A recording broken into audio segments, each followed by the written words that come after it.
Bog! Pa Jelena, gdje si ti nalaziš trenutačno, nam možeš reći?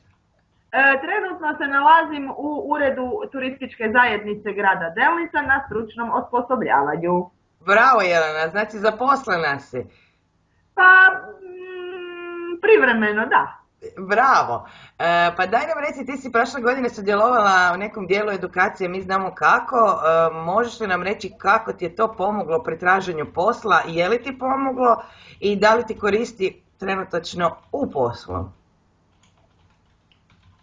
Pa da, ja sam prošle godine sudjelovala u modulu za pisanje projekata u vašem centru. Bilo je jako zanimljivo, bilo je ono svakako jako kvalitetno i dobro iskustvo i žao mi je što nisam sudjelovala u više modula, ali eto, silom prilika nije bilo mogućnosti.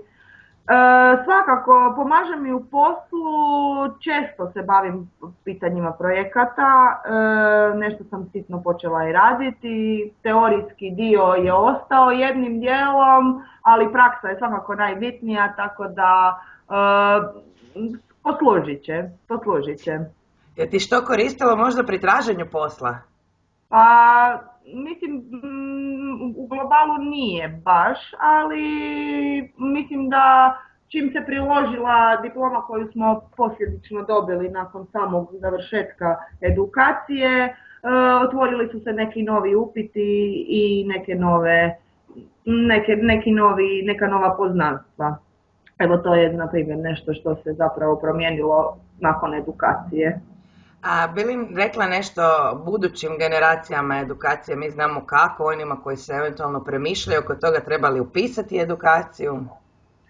Pa svakako bi im rekla, mislim da je to ono neizostavni dio ovoga zapravo osobnog razvoja i rasta i svakako može poslužiti svima što u privatnom, što u poslovnom smislu.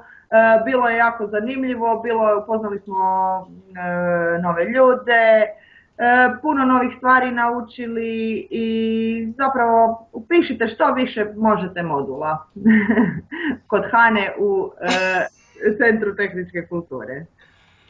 Jelena, baš ti hvala na ovom razgovoru, sretno u poslu, nadamo se da ovo neće biti samo privremeno zaposlenje, nego da će se nešto dalje razviti.